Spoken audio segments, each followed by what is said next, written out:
the title as a history of financing in India. Here I will discuss the social control, nationalized bank and lead bank scheme.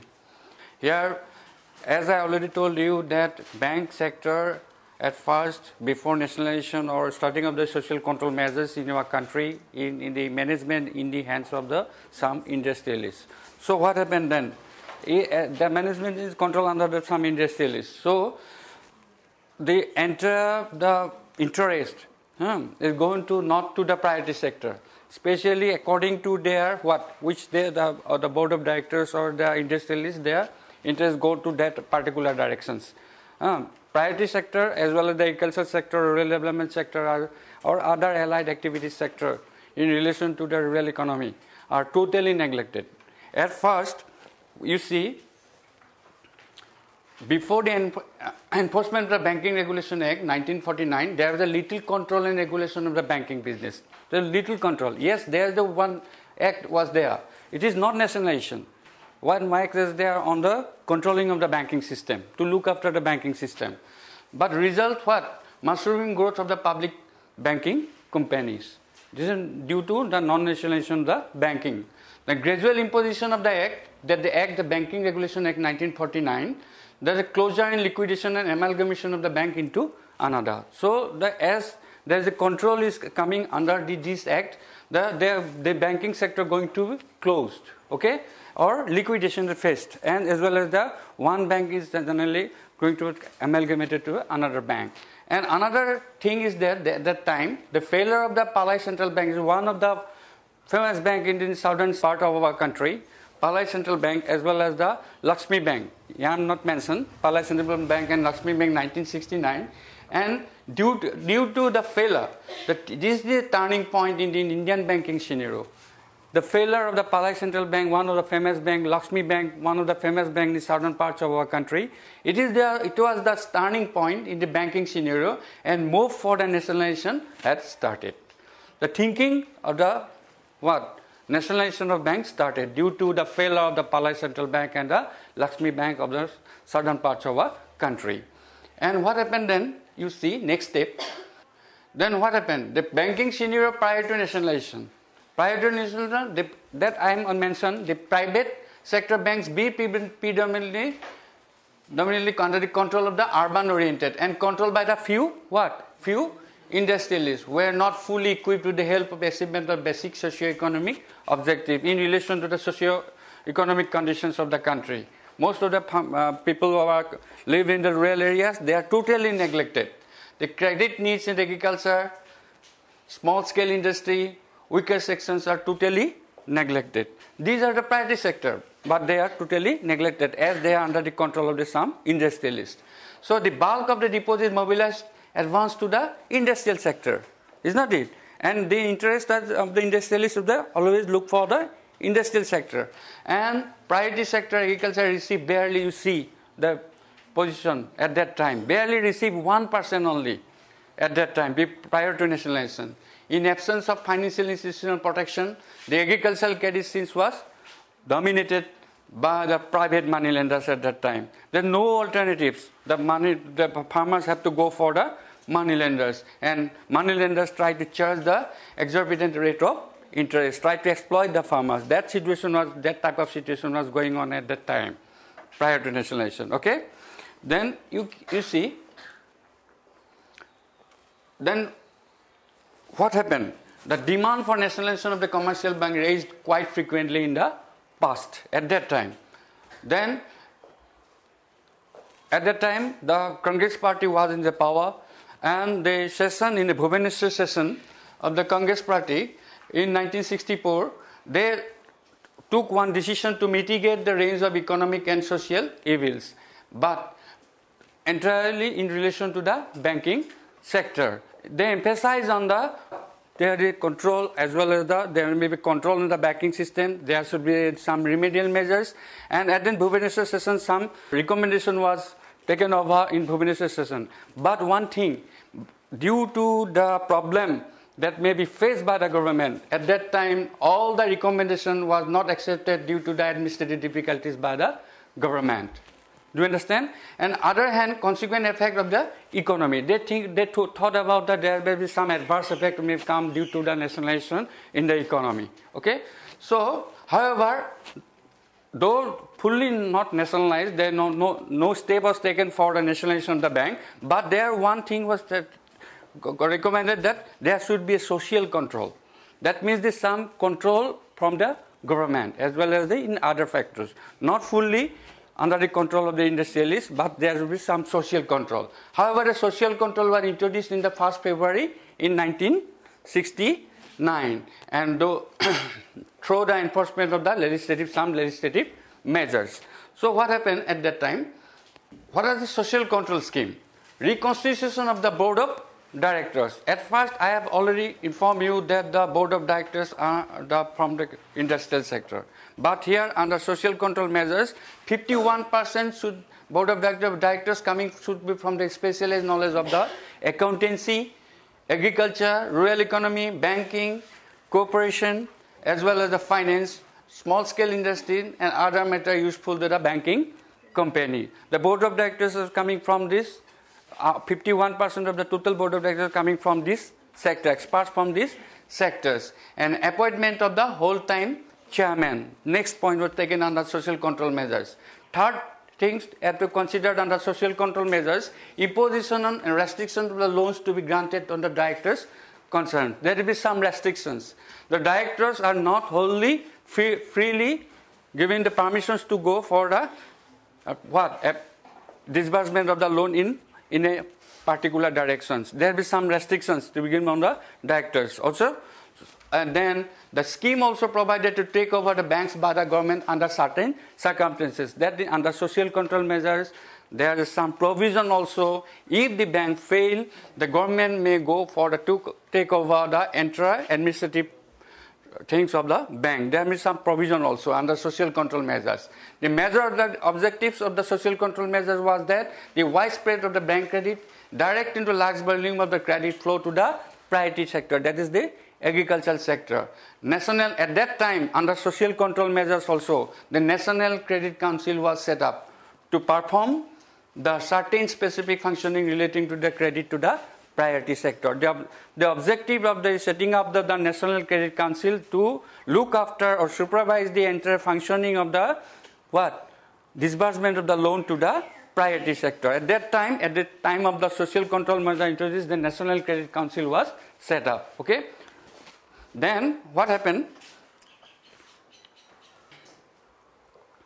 What are the situation on the social? What are the results came on the social control measure? Introduction to social control measure. You see, there is a tempo may there also arise among the banking system to go for the expansion of the branches. One thing, this is the positive result. It was the positive results. But another thing was that at that social control, no significant achievement was made in channelizing the In channelizing the adequate credit to the priority as well as the weaker sections. No move was taken. Yes, there branch expansion was there in under social control measures, but there is no move for channelizing the adequate credit to the priority sector. And in many banks, the policies were still controlled by the board of directors coming from the industrial sector. The policies are not towards looking for the lending to the priority sector. This control, as earlier, controlled by the board of directors. And direction issued by the government was totally ignored at that time, under social control measure also. So these are the first point. Yes, branch expansion was there, but no adequate follow-up measures was taken under social control measure, but channelizing the credit to the priority sector. Okay. Second important things was that other things were taken under the social control measures, that policies still control under some of the interest persons that are looking towards the industrial sector. And third one, the government directions were totally ignored under the social control measure also. Okay. So what are the consequent effect happened? That government believed that social control measures were not sufficient to make the commercial banking system meaningful for socio-economic development. At that time, government now starting to believe that social control measure was not sufficient to go for the entire commercialization of the banking system that may go for the channelizing the credit to the priority sector. So the bank nationalization was considered as the alternative solution at that time. The banks will come under the fully government control. Okay, that is the nationalization. And when the nationalization started, you see, final step was taken. Nationalization is coming under the what? Under the Act, the promulgation of the Banking Companies Act. This is called as the Acquisition and Transfer of the Undertaking Ordinance in 1969, July 19, and in 1969, under which at first, in the first step, the 14 numbers of the bank of our country, the deposit above the 50 crores of rupees came under the what? Program under nationalization at first. Then what are the main objectives of bank nationalization? There is some objectives taken under the program of the bank nationalization. Removal of the control of the banking business by, this is the first thing, being by some industrialists. Removal of the control under the board of management by some industrialists. Second point, elimination the use of the bank credit for speculative and unproductive purposes. Disbursement of credit should be go for only the productive purposes. It should not be disbursed the loan to the some unproductive purposes, which was generally happen before the nationalization or before the introduction of the social control measures. And expansion of credit to the neglected priority areas such as agriculture and small industries. This is the important point. Giving a professional shape to the entire bank management. Try to give the professional shape under the bank management system. And encouragement of new classes of the entrepreneurs. Identifying the potential entrepreneurs and try to give the encouragement from the banking system to this type of entrepreneurs, which were totally neglected by the bank prior to the nationalization. Okay, no steps were taken prior to nationalization to identifying the viable entrepreneurs, to encourage the entrepreneurs who may go for the generation of the employment. Also, they may go help in the generation of the income, and provision of the adequate training and reasonable terms of services to the bank staff. Under nationalization, this point also we consider to give the adequate training to the bank staff, that the bank staff may go for the what? Go for help for the professional, to give the professional set under the professional set to the banking system.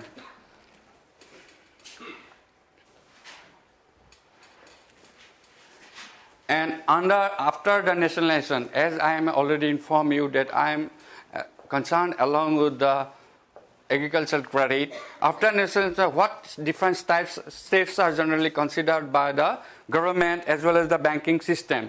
As we considered the agricultural credit system, the one thing was introduced under the banking system, that is called the lead bank scheme. I have already informed you that under the lead bank scheme, what is the origin of the lead bank scheme? The National Credit Council, that I have already informed you, appointed a study group in the 1968 to suggest the appropriate organizational framework for implementation of the social objectives. Okay, so the group observed that the banking needs of the rural and backward areas were not taken care by the commercial bank. At that time, the group observed that is the another things was happened in the banking system, that the rural and backward areas are totally neglected.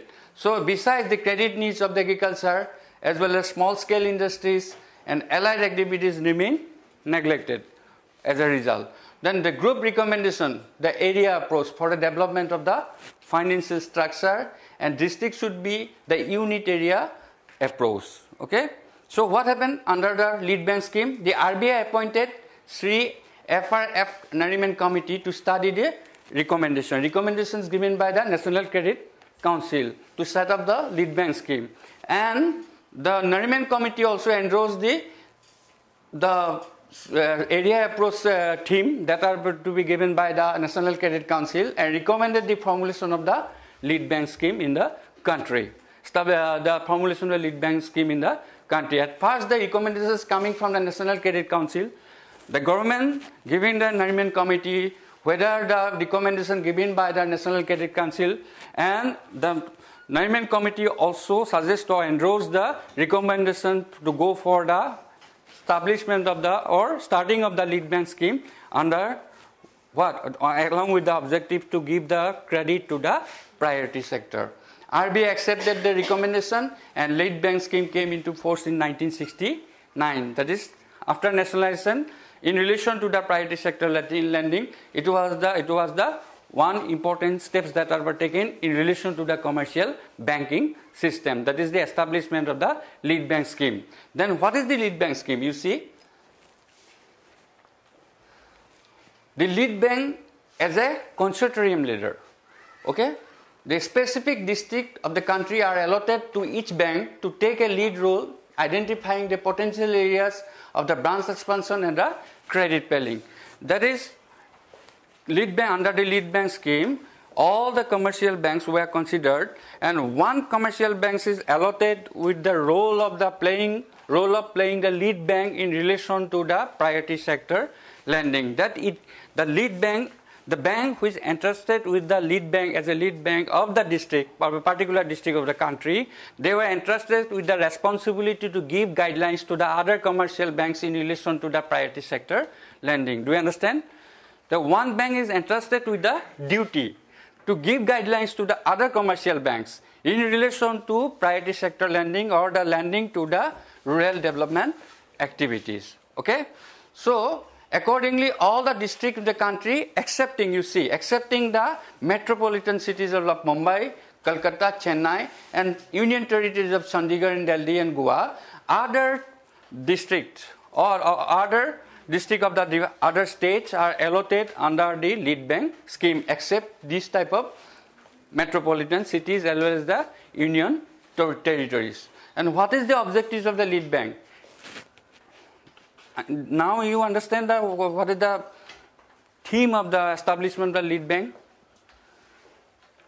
Lead banks, under the lead bank scheme, it was the first step after nationalization in relation to the priority sector lending, the establishment of the lead bank scheme under the approach of the service area approach or area approach.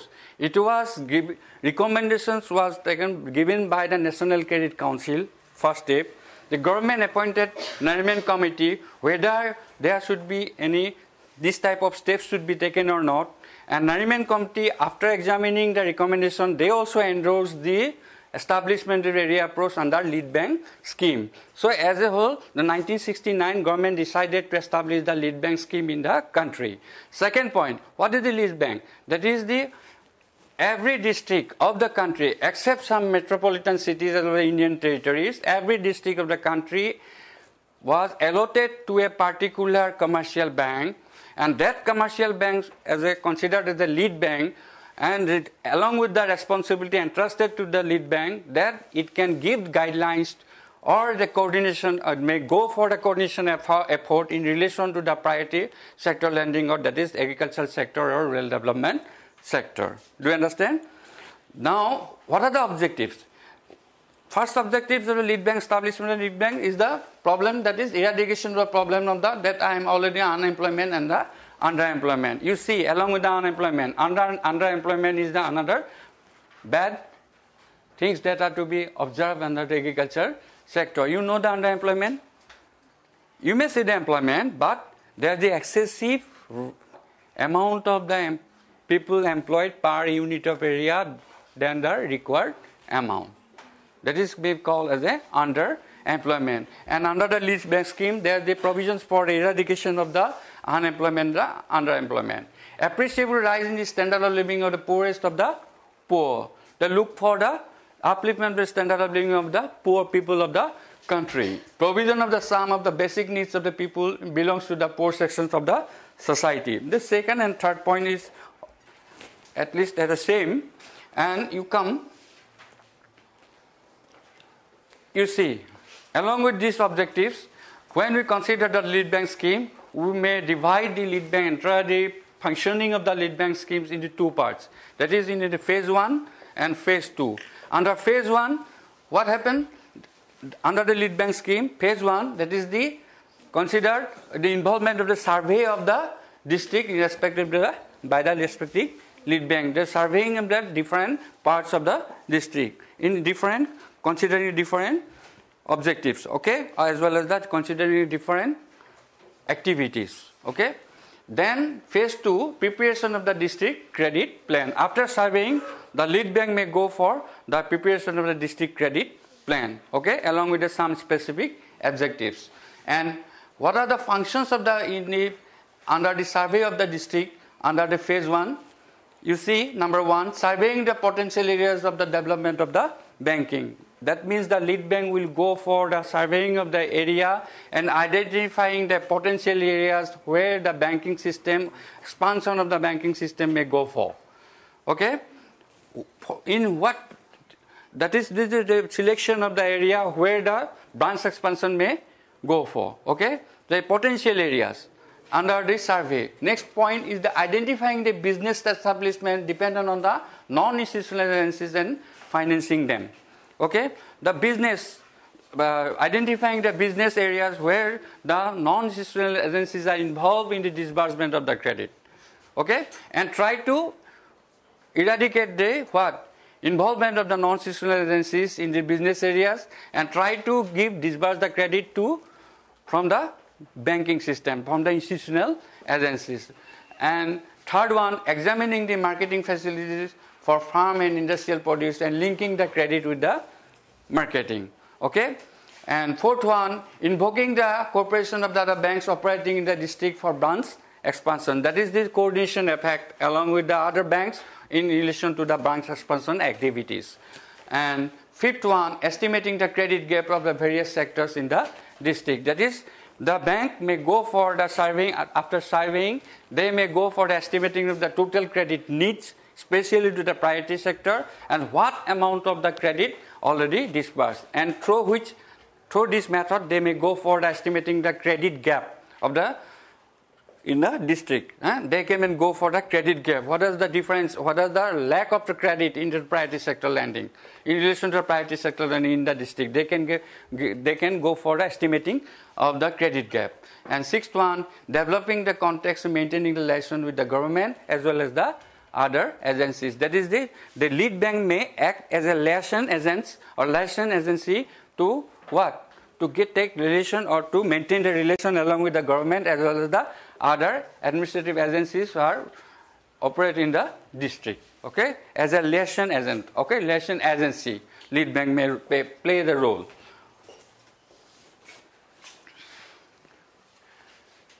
And in phase 2, after phase 1, that is the identifying of the potential areas of the district. In the phase 2, the lead bank may go for the formulation of the bankable loaning schemes. Okay, bankable loaning scheme having labor-intensive orientation to generate employment. They're identifying the enterprises.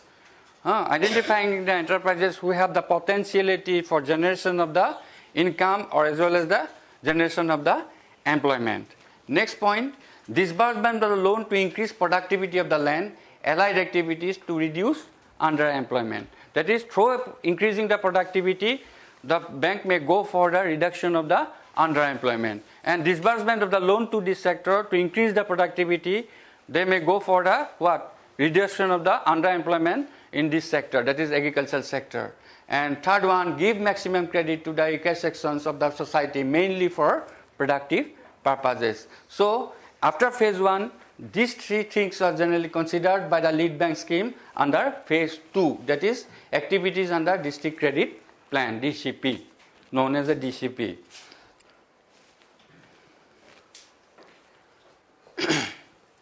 Then what other things are considered under the lead bank schemes?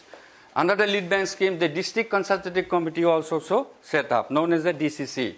DCC was constituted to facilitate the coordination activities to all banks and the financial institutions with whom? With the government department. Suppose the agricultural department, there is a coordination. DCC was constituted in the lead district during 1971 and 1973 in the country. Then another thing is coming here, that taken by the commercial bank under lead bank schemes, that is the village adoption scheme. is known as village adoption schemes. It is the area approach, the concept of the area approach under the village adoption scheme. Under this, the bank adopted some villages in their common area for intensive lending. Common area, that means the, how we can tell the common area of the bank? That is this operating area, common area, operating area of a particular branch of a particular bank. So under this, bank adopted some villages, you see, adopted some villages in their common area for what? For, with the objective for what? Intensive lending. Select some area. After selection, the bank will go for the what? Intensive lending. The area approach was not so much aimed at the development of a chosen area as for avoiding the pitfalls of the scattered and unsupervised lending. But village under village adoption schemes, that if they may look for the what? The problem of the scattered lending. Okay? Due to the scattered lending, most of the scattered lending, you know, can you think about this scattered lending? Lending to this side, lending to this side, lending to this side. Then what happened? The bad effect of this without any direction lending to different sectors. What happened then? There may be a lack of supervision of the utilization of the credit, is not it? So in the initial stage, village adoption scheme, RBI has encouraged the banks to adopt village adoption scheme to take the villages as well as to avoid the scattered lending. Okay, that is this in a compact or integrated approach, considering the some villages under the common area of the bank and go for the intensive lending to avoid the scattered lending and to avoid the bad effect of the unsupervised credit. Okay, that is in concentrated effort. Do you understand now? Under the village adoption scheme. Now it is coming under village after village adoption scheme, new concept is coming under banking system. It is the service area approach. It was introduced in 1988 to emphasize the plan approach in the rural areas by the commercial banks and to implementation by RBI in 1989. After village adoption scheme, what happened? The service area was came into force in 1989. In the country, in relation to, especially in relation to the priority sector lending, aimed at improving the productivity of the bank credit in the, what are the major objectives of the service area approach then? To increase the productivity of the bank loans or bank credit in the rural areas. And what are the objectives of the service area approach? Started in 1988 to make areas of operation of the bank compact and accessible. That is accessible. Okay. Then to improve the quality of the lending in the rural areas. Third one, to envisage the systemized credit planning and supervision. Yeah, you see, to remove the bad effect of the scattered lending, to remove the bad effect of the unsupervised credit. That objective is taken as a third point here given is there, to envisage the systemized credit planning and go for the proper supervision of the utilization of the credit. And fourth one, to remove the regional imbalances in the credit lending. There may be regional imbalances due to the unsystemized lending policies of the commercial banks. To remove this, under the service area approach, the regional imbalances in credit lending can be minimized under service area approach. And what are the special features of the service area approach? One of the special feature of the service area approach is that the branch manager made the responsible branch manager of a bank, okay, of a branch, okay, of a commercial bank, is like has the responsible for preparation of the credit plans of the villages attached to his bank. The branch manager has the responsibility to make the credit plan under service area approach. Understand? To make the considering by after surveying all the potential areas as well as the identifying the different parts of that in relation to the rural sector or priority sector lending, the branch manager had the responsibility to make the credit plan under the service area approach to serve the villages attached to the bank under the service area approach. Lead bank scheme is still going on in our country, But one bad thing is that lead bank scheme is still to achieve their objectives, because due to the lack of the what? Lack of coordinations among the commercial banks in relation to the priority sector lending. Do you understand? So I am giving you here. Is it true that as though the lead bank scheme is still going on, one particular bank of the district entrusted, can I define how we can define the lead bank? One particular bank of the district entrusted with the duty or the responsibility to give guidelines in the making credit plans in relation to the guidelines to the other commercial banks in relation to the priority sector lending. So the bank, suppose for Jorhat district, the lead bank is the United Bank of India. So United Bank of India should have the responsibility to go for the making credit plans, considering the all potential as well as surveying the defined areas in relation to the priority sector lending, and giving a coordinated effort or guidelines to the other commercial banks in relation to the this type of lending. Okay, but it is the true that though the lead bank scheme is still going on in our country, but they still to achieve their objectives. So I am staying with the some of the reasons that is the failure of the lead bank scheme. So from the points you can write yourself also what are the problems is going on in the lead bank scheme, why they are still to achieve their objectives. First point, over the period of system of lead bank scheme, associated district level coordination committee have become inactive. They are still inactive at the desired level. They are not active to the desired level. Okay. Number two, lack of coordination between the district planning authorities and the banking institution operating in the district on one side, and between NABARD and the lead bank on the other. Yes, district administrative authorities have some development plan in relation to the development activities in the district. Okay. Likewise, the lead bank also have the some plan for the development of the some areas, especially the agricultural sector as well as rural development activities, but there is a lack of coordination between the district administrative authorities as well as the lead bank of the particular district. There should be a coordination, otherwise the plan cannot be systemized, plan cannot be gone in the systemized way. Okay, but due to the lack of coordination of the district planning authorities, as well as there is a lack of coordination of the lead bank along with the NABARD as well as the lead bank of the district. Okay, the NABARD may play the important role in relation to the priority sector lending. Now NABARD plays an important role. You know the NABARD plays it, but there is lack of coordination among the lead bank as well with the NABARD, lack of coordination among the lead bank as well as the district administrative authorities. Okay. Third one, lack of revitalization of the scheme, which is clear guideline on it respecting to the bankers' commercial judgment, even as they fulfill their sectoral targets. Yes, they can fulfill their sectoral targets, but after fulfilling the sectoral targets, there should be a go for the whether the particular scheme is successful or not. Okay, sectoral target may be achieved, but whether the scheme is successful or not should be monitored or should be re-evaluated. Okay, but there no steps are taken for if they fail.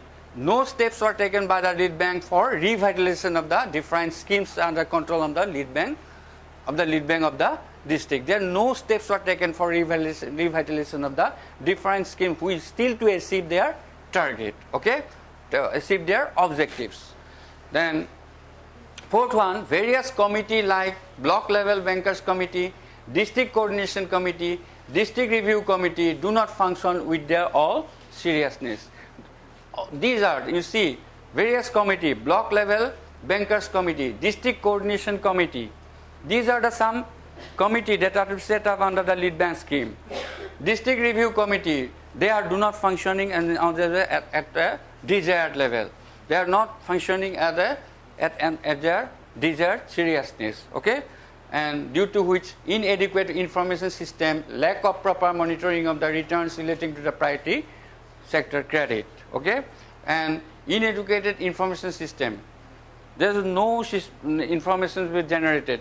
What amount of loan is advanced to what type, what type of loans advanced to the priority sector. No systemized information is coming from the lead bank under the lead from the lead bank scheme, okay, or from the lead bank of the district, and there is no proper monitoring of the return relating to the priority sector credit. No monitoring. And sixth one, shift in the policies and complexities in operation on the part of the bank as well as the government. Yes, government always try to change up the policies in relation to the agriculture rural development activities according to the different financial year, according to the different plan objectives. The government may change the policies. So there is the problem is generally arise the policies that are to be taken by the commercial banks in one way, as well as the policies that are already announced by the government. And for these reasons, the lead bank scheme still to achieve their target or achieve their objectives for which the lead bank scheme was introduced after nationalization of the bank in relation to the priority sector lending. And as a whole, of the all 6 points is reflect the one point is that lead bank was established to give a concrete or as well as the cooperative approach. Enake bujilwa, a concrete or plan or cooperative effort to systemize credit disbursement or disbursement of credit to the priority sector.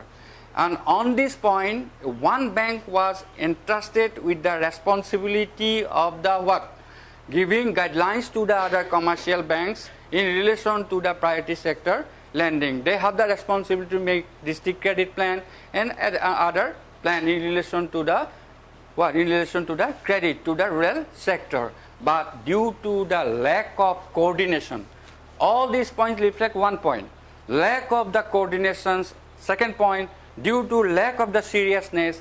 Third point, due to the lack of coordinations among the district authorities, administrative authorities, as well as the lead bank. And lastly, due to the change as well as the coordination among the government as well as the lead bank, the lead bank scheme still to achieve their target or objective in the country in relation to the priority sector lending.